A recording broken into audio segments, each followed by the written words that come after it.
Hi friends, welcome back to our channel Sai Supriya's kitchen and vlogs. ఇవాల్టి మన వీడియోలో శ్రావణ మాసంలో వచ్చే శ్రావణ శుక్రవారాల్లో అమ్మవారిని ఎలా పూజించుకోవాలి. మొదటగా ఉప్పు దీపం పెట్టుకునే వాళ్ళు అంటే ఐశ్వర్య దీపం పెట్టుకునే వాళ్ళు ఐశ్వర్య దీపాన్ని ఏ విధంగా పెట్టుకోవాలో చూసేద్దామండి. శ్రావణ మాసంలో వరలక్ష్మి వ్రతం చేసుకోవడం ఎంత విశిష్టత కలిగి ఉంటుందో ప్రతి శ్రావణ శుక్రవారం కూడా అంతే ప్రాధాన్యత కలిగి ఉంటుందండి.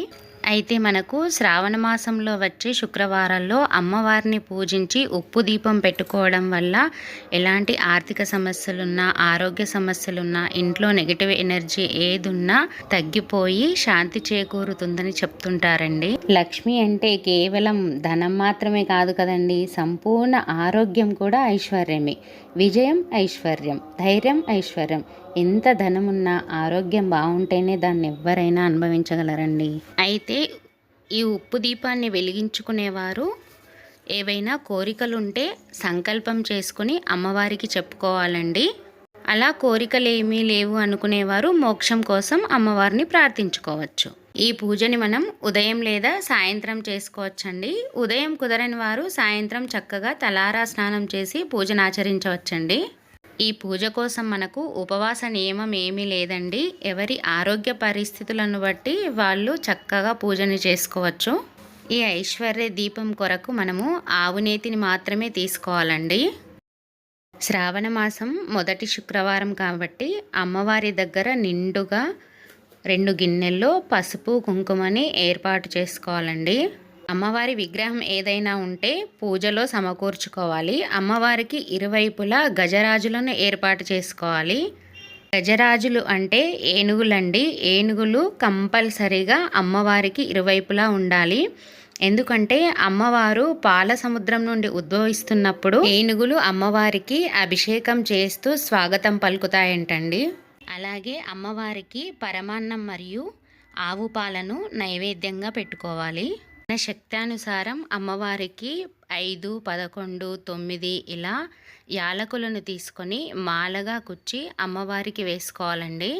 ఇక్కడ మనం ఏ పూజ చేసినా మొదటగా ఆ గణపయ్యని ఆరాధిస్తాం కాబట్టి గణపయ్యని కూడా ఏర్పాటు చేసుకోవాలండి ఈ పూజలో. ఇక మనం ఐశ్వర్య దీపం వెలిగించే పద్ధతి చూసేద్దాం. మొదటగా మనం ఒక పీటని శుభ్రంగా కడిగేసి దానికి పసుపు రాసి ఇలా అమ్మవారికి ఇష్టమైన అష్టదళ పద్మం ముగ్గు వేసుకోవాలండి.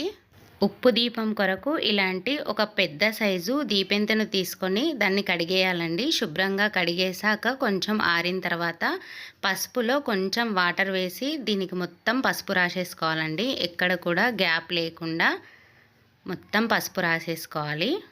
ఈ ప్రమిదకి వెనక వైపు కూడా మొత్తం పసుపుని రాసేసుకోవాలండి. దీనికంతా చక్కగా పసుపు రాసుకున్నాక దీపం వెలిగించుకోవడానికి ఇంకొక చిన్న ప్రమిదను తీసుకోవాలండి. దీన్ని కూడా శుభ్రంగా కడిగేసి పసుపుని రాసేసుకోవాలి. ఈ ప్రమిదలకు పెట్టుకున్న పసుపు కొంచెం ఆరే వరకు ఈ రెండింటిని ఓ 10 నిమిషాల పాటు పక్కన పెట్టుకోవాలండి. ప్రమిదలకు అలంకరించుకోవడానికి గంధం తీసుకోవాలండి. గంధంలో కొంచెం రోజ్ వాటర్ వేసుకోవాలి. గంధంతో పాటు రోజ్ వాటర్ కొంచెం జవ్వాదు పొడిని వేసుకున్నట్టయితే ఇంకొంచెం పరిమళంగా తయారవుతుందండి. అమ్మవారికి పరిమళభరితమైన పువ్వులు కానీ సువాసన గల గంధ పుష్పాక్షింతలు అంటే చాలా ఇష్టమండి.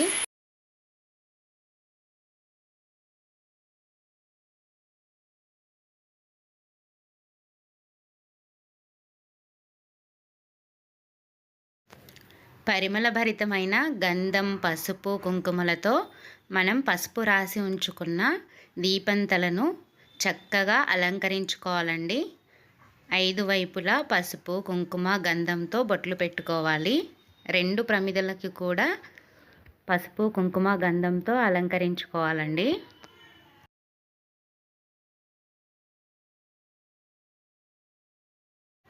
ఇప్పుడు పెద్ద ప్రమిదలో మనం రోజు వాడుతున్న ఉప్పు కాకుండా షాప్ నుండి కొత్తగా ఉప్పు ప్యాకెట్ను తెచ్చుకొని కళ్ళుప్పు అంటే దొడ్డుప్పుని తెచ్చుకొని పెద్ద ప్రమిద నిండుగా ఉప్పుని పోసుకోవాలండి. ఉప్పు వేసుకున్నాక ఈ ఉప్పు దీపెంతపై చిన్న ప్రమిదను ఏర్పాటు చేసుకోవాలండి. దీపం ప్రమిదలు పెట్టుకోవడం కోసం ఒక ప్లేటుని తీసుకోవాలండి. రాగి, ఇత్తడి లేదా వెండి ప్లేటుని తీసుకొని పసుపు, కుంకుమ, గంధంతో ప్లేటుని అలంకరించుకోవాలండి. ప్లేటుని అలంకరించుకున్నాక మనం అష్టదళ పద్మం ముగ్గు వేసుకొని ఏర్పాటు చేసుకున్న పీఠంపై ప్లేటుని పెట్టేసుకోవాలండి. ఈ ప్లేట్లో ఇప్పుడు ముందుగా ఏర్పాటు చేసి పెట్టుకున్న ఉప్పు దీపాన్ని ఉంచుకోవాలండి.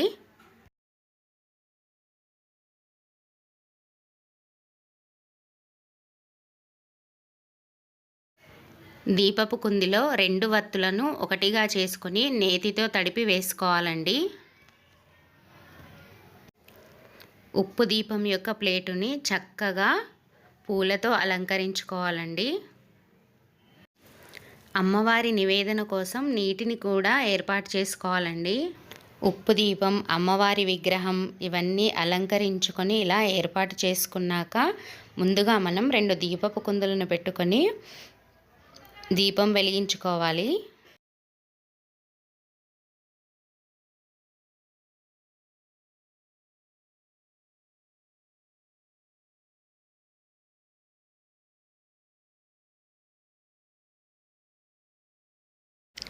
దీపం జ్యోతి పరబ్రహ్మ అంటూ దీపానికి అక్షింతలు సమర్పించుకోవాలండి. దీపం వెలిగించుకున్నాక ముందుగా మనం గణపతి పూజ చేసుకోవాలండి. ఆ గణపయ్యకు గంధం, పసుపు, కుంకుమ, పూలు, అక్షింతలు ఇలా అన్నీ ఆ గణపయ్యకు సమర్పించుకోవాలండి.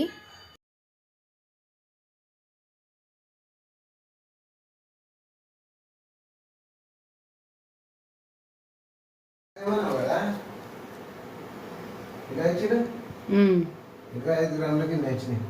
25 గ్రాములేనవి.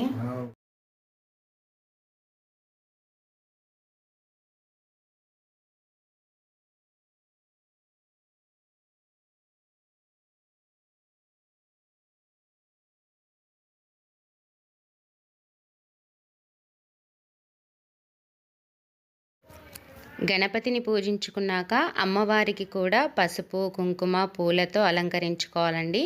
గజరాజులని కూడా పసుపు, కుంకుమ, పూలు, గంధంతో అలంకరించుకోవాలి.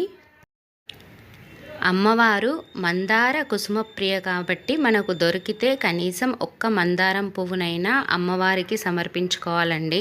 అమ్మవారికి సహస్రనామాలు కానీ అష్టోత్తరం కానీ ఏదైనా స్తోత్రం చేస్తూ అమ్మవారిని పూజించుకోవాలండి. ఓం శ్రీ దేవ్యువాచ దేవదేవా మహాదేవ త్రికాలాజ్ఞా మహేశ్వర కరుణాకర దేవేశ భక్తానుగ్రహకారక అష్టోత్తరశతం లక్ష శ్రోతుమిచ్చామి తత్వతః. శ్రీ ఈశ్వర ఉవాచ దేవీ సాధు మహాభాగే మహాభాగ్యప్రదాయకం సర్వైశ్వర్యకరం పుణ్యం సర్వపాపప్రణాశనం సర్వదారిద్ర్యశమనం శ్రవణాత్ భక్తిముక్తిదం రాజవశ్యకరం దివ్యం గుహ్యద్గుహ్యాంతరం పరం దుర్లభం సర్వదేవానాం చతుష్టష్టికలాస్పదం పద్మాదీనాం పరాంతానాం నిధీనాం నిత్యదాయకం సమస్తదేవ సంసేవ్య మణిమాధ్యష్టసిద్ధిదం కిమత్ర భక్తుకేన దేవి ప్రత్యక్షదాయకం. ఇలా ఏదైనా స్తోత్రం చేస్తూ అమ్మవారిని పూజించుకున్నాక ఏకహారతిలో 2 నెయ్యి వత్తులను వేసి మనం ఉప్పు దీపం యొక్క నెయ్యి వత్తి ప్రమిదను వెలిగించుకోవాలండి. చూస్తున్నారు కదండి, ఆ దీపం వెలుగును చూస్తుంటేనే మనసుకు ఎంత ప్రశాంతంగా అనిపిస్తుందో. దీపం కూడా చూస్తున్నారు కదండి ఎంతో ప్రశాంతంగా వెలుగుతుందో. ఇలా దీపం వెలిగించుకున్నాక అమ్మవారికి మరియు ఉప్పు దీపానికి ధూపం వేయాలండి. ధూపం వేశాక ఉప్పు దీపానికి మరియు అమ్మవారికి హారతిని కూడా ఇచ్చుకోవాలి. హారతి కోసం మనం పంచహారతిని ఏర్పాటు చేసుకోవాలండి. 5 పువ్వొత్తులను నెయ్యిలో తడిపి 5 పువ్వొత్తులతో అమ్మవారికి పంచహారతిని ఇచ్చుకోవాలి. అమ్మవారి విగ్రహానికి మాలగా వేసుకున్న యాలకులను పవిత్రమైన గల్లా పెట్టెల్లో కానీ బీరువాల్లో కానీ ఉంచుకోవాలండి. అమ్మవారి ముందు మనం వెలిగించుకున్న ఐశ్వర్య దీపం యొక్క ఉప్పును ఏదైనా నదిలో వేసేయాలండి. లేదంటే ఒక బౌల్లో వాటర్ తీసుకొని అందులో ఉప్పునంతా వేసేసాక ఉప్పు కరిగిపోయాక ఆ నీటిని చెట్లల్లో వేసేసుకోవాలండి. చూశారు కదండి అమ్మవారి మొదటి శుక్రవారం పూజ, అలాగే ఐశ్వర్య దీపం యొక్క విశిష్టత, దీపాన్ని ఎలా వెలిగించుకోవాలి. వీడియో అయితే మీకు నచ్చిందని అనుకుంటున్నానండి. అమ్మవారి పూజలో ఒకవేళ కొబ్బరికాయ నివేదన చేసుకోవాలనుకుంటే కూడా కొబ్బరికాయను నివేదన చేసుకోవచ్చండి. వీడియో కనుక మీకు నచ్చినట్టయితే లైక్ చేయండి, మీ ఫ్రెండ్స్కి రిలేటివ్స్కి షేర్ చేయండి. నా ఛానల్ని సబ్స్క్రైబ్ చేసుకోవడం మాత్రం అస్సలు మర్చిపోకండి. పక్కనే ఉన్న బెల్ బటన్ని యాక్టివేట్ చేసినట్టయితే నేను పెట్టే మరిన్ని వీడియోస్ నోటిఫికేషన్ రూపంలో మీ ముందుంటాయి. చాలా ఓపికగా పూజని చూస్తూ ఉన్నందుకు చాలా ధన్యవాదాలండి.